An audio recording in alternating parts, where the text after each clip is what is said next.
Good evening. I'm Julie Rosenfeld, Associate Professor of Violin at the MU School of Music and a frequent guest on the Odyssey Chamber Music Series.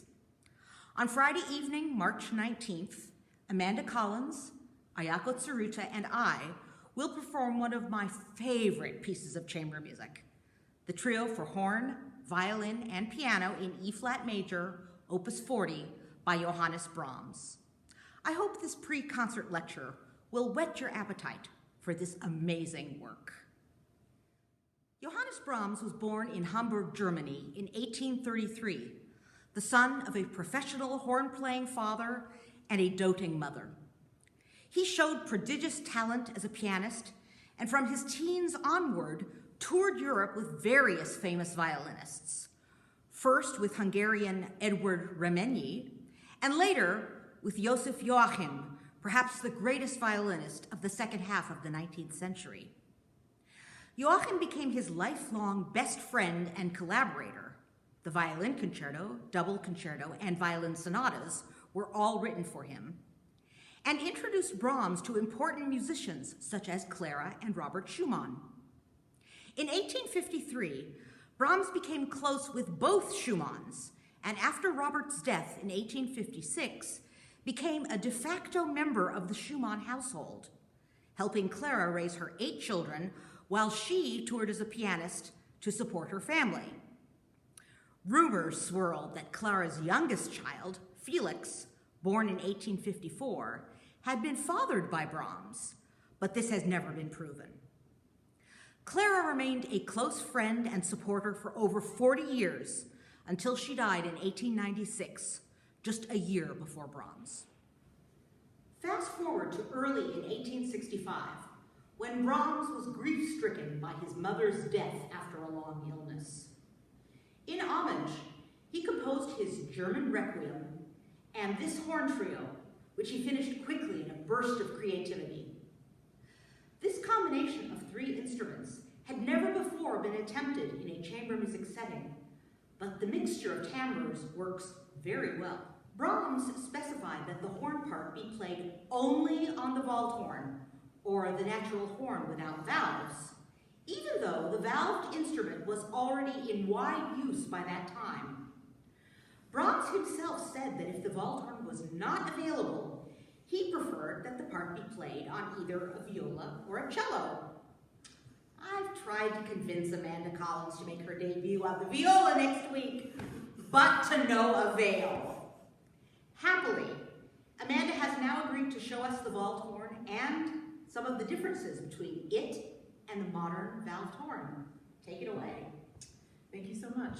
So the instrument I'm holding right here would have been performed around the Mozart era, and it is played by buzzing into the horn, similar to the modern instrument, but you use your hand to create a series of different shapes to alter the sound. So when you play the instrument, you have to rely on your ear and your hand position to make the tones come out. I'm going to play 2 excerpts from the trio for you. The first one is the main theme that starts off the first movement, and the second is from the second movement.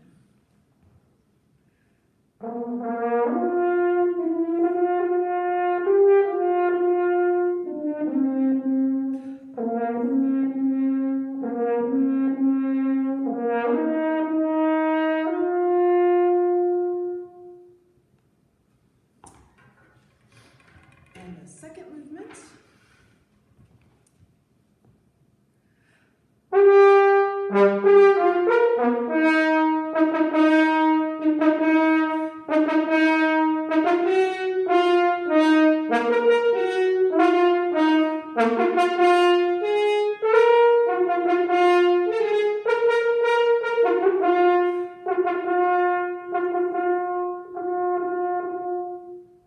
As you can see, it's a slightly different timbre than the modern horn, but Brahms really enjoyed it. He liked the sound of the natural horn, and there are a lot of people who agree with him.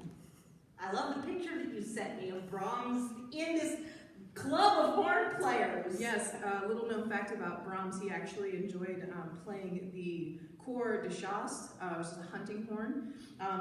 not anything like this. It's actually almost as big as a hula hoop, if you can believe that, some of the larger ones. And in the photo, which you'll see, I believe we'll have that accessible in this video, you'll see they're wearing them around their necks like garments. It's quite interesting to see. Fantastic. Thank you so much, Amanda. Expressing the pain at the loss of his mother, the mood of this piece is somber and contains some of Brahms' most tragic, heart-wrenching music.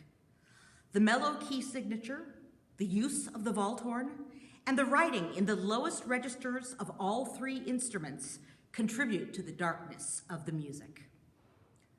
The horn trio consists of the usual 4 movements, and each one of them is in the key of E flat, either major, which has 3 flats, or minor, which has 6 flats.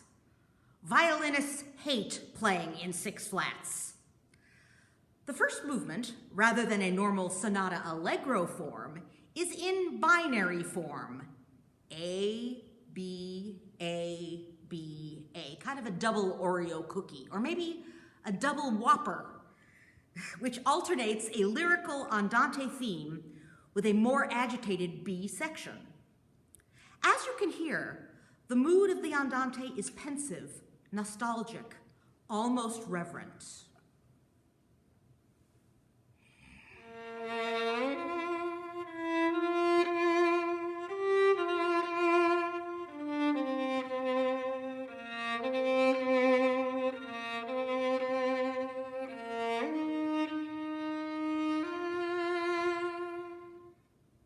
While the second is more impassioned and breathless.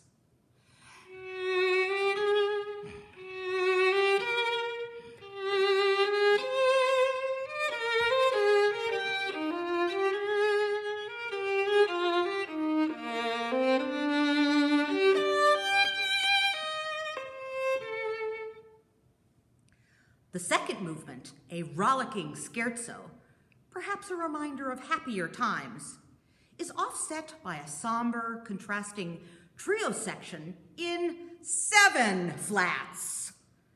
Rather than a cheerful dance, this trio is dark and tragic in A flat minor.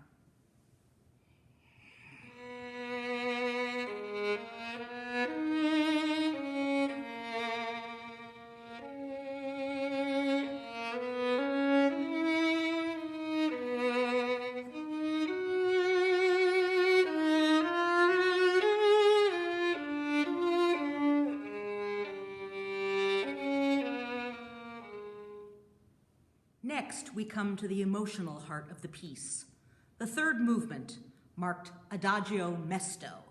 Mesto means sad.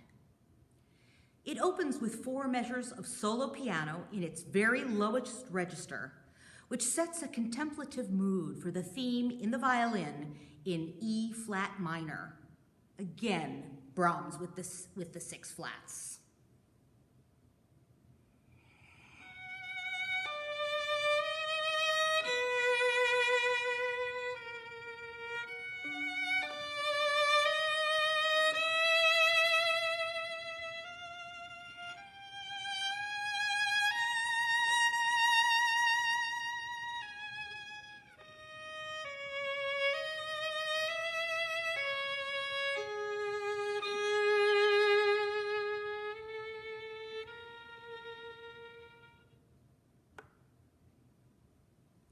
At the lowest point of the movement, a foreshadowing of the finale can be heard in the horn, molto piano, as if from a distance.